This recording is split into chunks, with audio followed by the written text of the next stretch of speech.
L'épître du jour est tirée de saint Paul aux Éphésiens.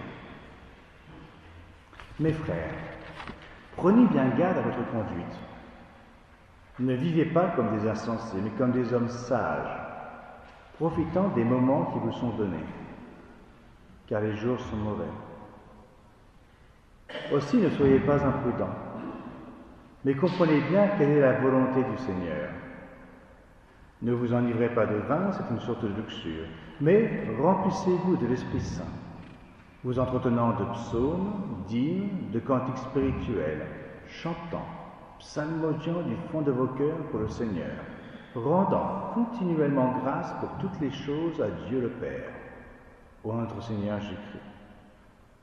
Soyez soumis les uns aux autres dans la crainte du Christ.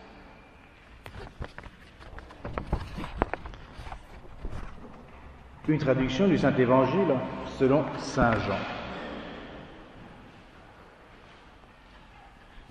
En ce temps-là, il y avait un officier royal dont le fils était malade à Capharnaüm. Ayant appris que Jésus arrivait de Judée en Galilée, il alla vers lui. Il le supplia de venir chez lui pour guérir son fils qui se mourait. Jésus lui dit: « Si vous ne voyez des prodiges et des miracles, vous ne croyez point. » L'officier lui dit: « Seigneur, descendez avant que mon fils ne meure. » Jésus lui dit: « Allez, votre fils vit. » Cet homme crut à la parole que Jésus lui avait dite et est parti. Comme il descendait, ses serviteurs vinrent à sa rencontre et lui apprirent que son enfant vivait. Il leur demanda à quelle heure il s'était trouvé mieux. Ils lui dirent: hier, à la 7e heure, la fièvre l'a quitté. Le père reconnut que c'était l'heure à laquelle Jésus lui avait dit: votre fils vit. Et il crut, lui et toute sa maisonnée.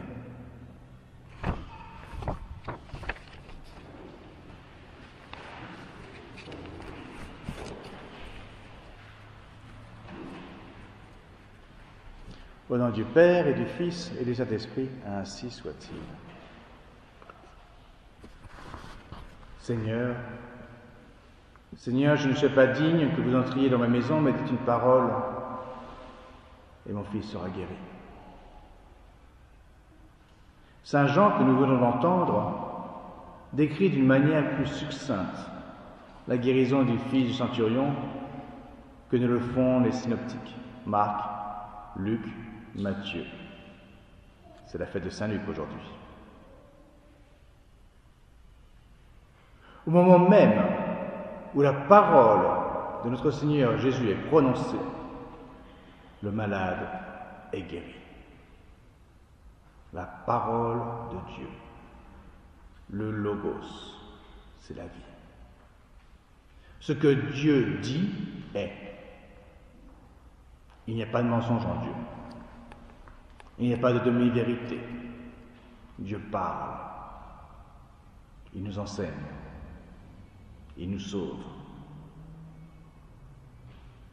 Cette attitude positive que l'on voit chez le centurion a peut-être été une inspiration pour saint Paul lorsqu'il écrivait aux Éphésiens. Je voudrais que nous reviennions un petit peu sur son épître. Arrêtons-nous sur ces phrases qu'il écrit. Mes bien chers âmes, prenez bien garde à votre conduite. Ne vivez pas comme les insensés, mais comme les anges sages, profitant des moments qui vous sont donnés. Car ces jours sont mauvais. Aussi ne soyez pas imprudents, mais comprenez bien quelle est la volonté du Seigneur. Quelques mots, un trésor de concision. Il y a tant de choses qui sont dites là. La quête de la sagesse. Qu'est-ce que c'est que cette sagesse? Le bon usage du temps. Redimus tempum. Il faut racheter le temps, dit-il. La connaissance de la volonté divine, quelle est-elle? Qu'est-ce que le bon Dieu veut de moi? Et le bon agir. 4 points, en quelques mots. De tout temps, depuis le début de l'humanité, la quête de la sagesse, c'est le propre de l'homme. On veut savoir, on appelle ça la philosophie. C'est la recherche des causes des choses connues. On peut la résumer en 3 mots, en 3 phrases. Qui suis-je? D'où viens-je? Où vais-je? 3 questions essentielles que tout être humain se doit de répondre. Au risque de n'être pas pleinement humain, parce qu'il n'userait pas de toutes ses facultés. Ne pas savoir qui l'on est, ne pas savoir d'où l'on vient, ne pas savoir où l'on va. Une tristesse incroyable. Avant même d'aborder la question sur le plan de la religion, demandons-nous sur un plan naturel, qui suis-je? Ou peut-être même, que suis-je? Que suis-je? Absurde question qui nous vient des temps modernes. Il y a des évidences que l'on ne peut nier sans forcer l'intelligence, la tordre, la rendre malade même. Qui suis-je? Qui suis-je? Je suis un être humain, qu'on ne le veuille pas. Qui suis-je? Je suis une créature, douée de raison, douée de volonté libre, pas forcément pour notre bien. Être à la fois matériel, composé d'un corps, et à la fois spirituel, doté d'une âme capable de prier, une âme qui va vivre pour toujours. Qui suis-je? Selon les cas, nous sommes hommes ou femmes. Nous sommes tous nés dans un endroit précis de notre petite planète. Nous sommes nés dans un pays qui nous est propre et qui doit nous être cher, que nous devons servir. Nous sommes nés à une époque particulière qui se trouve être à la charnière du XXe et du XXIe siècle. Nous sommes, qui suis-je?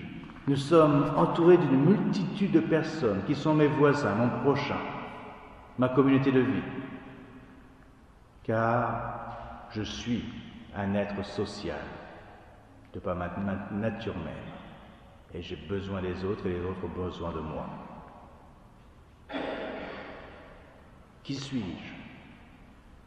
Ajoutons à cela qu'il se trouve au moment présent que je sois dans un état de vie qui m'est propre. Je suis un enfant, je suis un adulte ou je suis un vieillard. Je suis marié ou je suis célibataire. Je suis engagé dans un métier ou peut-être je suis en recherche d'un travail. Je suis, et on peut continuer comme ça pour longtemps. Il y a plein de choses qui nous définissent, qui font que nous sommes ce que nous sommes. Et à chacune des réponses que l'on donne correspondent des devoirs particuliers. Si je suis un enfant, je dois agir comme un enfant. Si je suis un adulte, je dois agir comme un adulte, etc. Et puis nous sommes baptisés.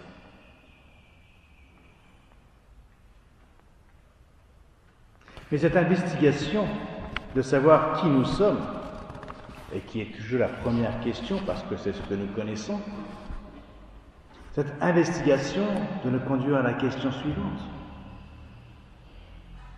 Notre origine. D'où est-ce que je viens? Parce que personne ne peut prétendre être sa propre origine. On ne s'est pas fait tout seul. Ça n'existe pas. Même en acceptant, hypothèse absurde, la négation d'un créateur, on est toujours tributaire des autres. On a reçu la vie de nos parents, on a été nourri, on a été logé, éduqué par d'autres. Et puis, pour les plus anciens d'entre nous, on a passé le flambeau, on a nourri, logé, éduqué. On vient tous de quelque part. Et si on pousse la question à l'extrême, à sa fin, à son ultime conclusion, on arrive toujours à Dieu. Dieu, la cause incréée, la cause sans cause, l'être premier et éternel.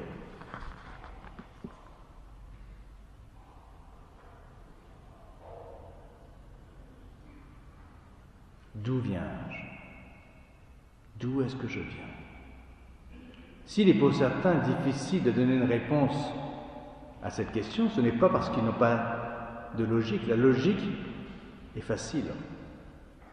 Mais c'est à cause des conséquences que cela comporte. Si j'accepte de reconnaître que je suis une créature et une créature d'un Dieu aimant, il y a des conséquences de gratitude. Et c'est pour ça que le premier commandement, tu aimeras ton père et ta mère. Troisième commandement, etc. La gratitude, on a reçu. C'est pour ça qu'il y a la religion. On rend un culte à Dieu qui nous a créés, à notre Créateur. Et la troisième question, suit en pleine logique. Quelle est notre destinée? Y a-t-il une vie après la mort? Il faut faire, vous savez, beaucoup d'efforts intellectuels. Il faut se tordre l'esprit pour se persuader que tout finit ici-bas. Naturellement, on n'y croit pas. Naturellement, tout homme sait qu'il y a quelque chose après. Si tout finissait ici-bas, pourquoi aurions-nous peur de mourir? Qu'aurions-nous à craindre si tout était fini? On sait pertinemment qu'après la mort, il y a la vie. Et dans cette vie, il y a la justice.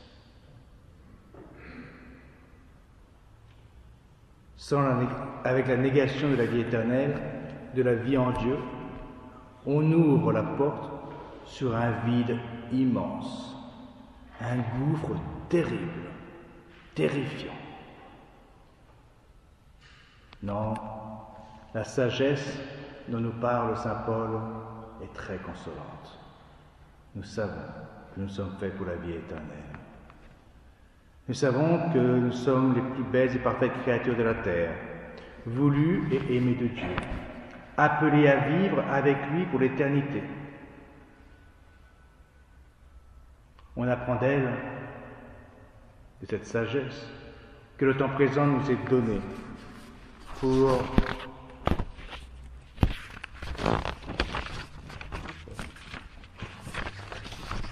le temps présent nous est donné pour vivre éternellement.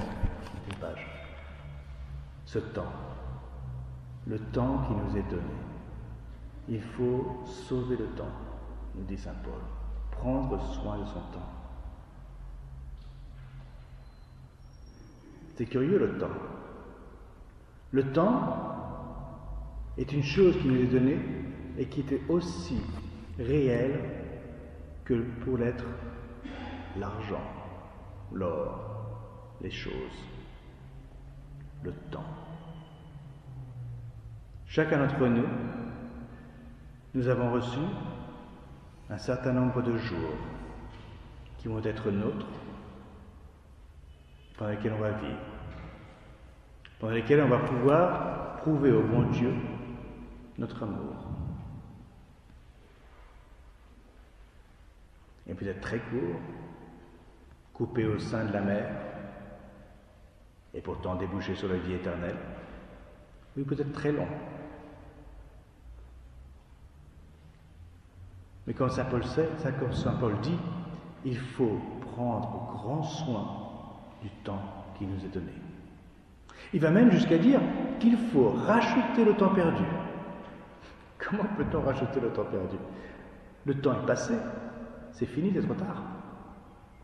Et pourtant, il nous dit bien, racheter le temps perdu. Il faut mettre les bouchées doubles. On dit souvent, mon père, je n'ai jamais volé. Ah oui? Et le temps? Combien de fois on perd du temps? Combien de fois on prend du temps qui n'est pas nôtre, qui appartient au bon Dieu, pour s'occuper de soi-même? C'est l'une des grandes gravités de manquer la messe le dimanche. Ce temps de la messe le dimanche appartient à Dieu. Le prendre pour soi pour rester au lit, eh bien, c'est du vol. On a pris du temps à Dieu. Et il faut le rendre. Alors, que faire? Allons-nous vivre dans le passé et nous plaindre toute la journée de ce que l'on a fait de mal? Non. On va aimer notre passé. Notre passé, avec ses ombres et ses lumières, avec ses bonnes actions et ses mauvaises actions, est merveilleux parce qu'il nous a amenés au jour d'aujourd'hui. Il nous a construits grâce au bon Dieu qui à chaque fois nous a repêchés, à chaque fois il nous a repris par la main pour nous amener aujourd'hui. Le futur, il est devant nous. Il faut se préparer. Il faut garder une chose à propos du futur à la tête et à l'esprit toujours, c'est que le futur, c'est la vie éternelle. Et que tout ce que l'on fait doit contribuer à nous faire obtenir cette vie éternelle. Et ce qui est important, mes bien chers frères, mes bien chères âmes, c'est le moment présent. Être bien maintenant ce que je dois être. Grâce au passé et pour le futur.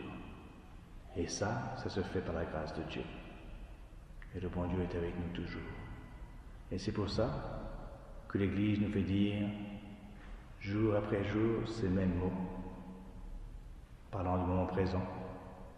Priez pour nous maintenant et à ce moment le plus important de notre vie, l'heure de notre mort, ainsi soit-il.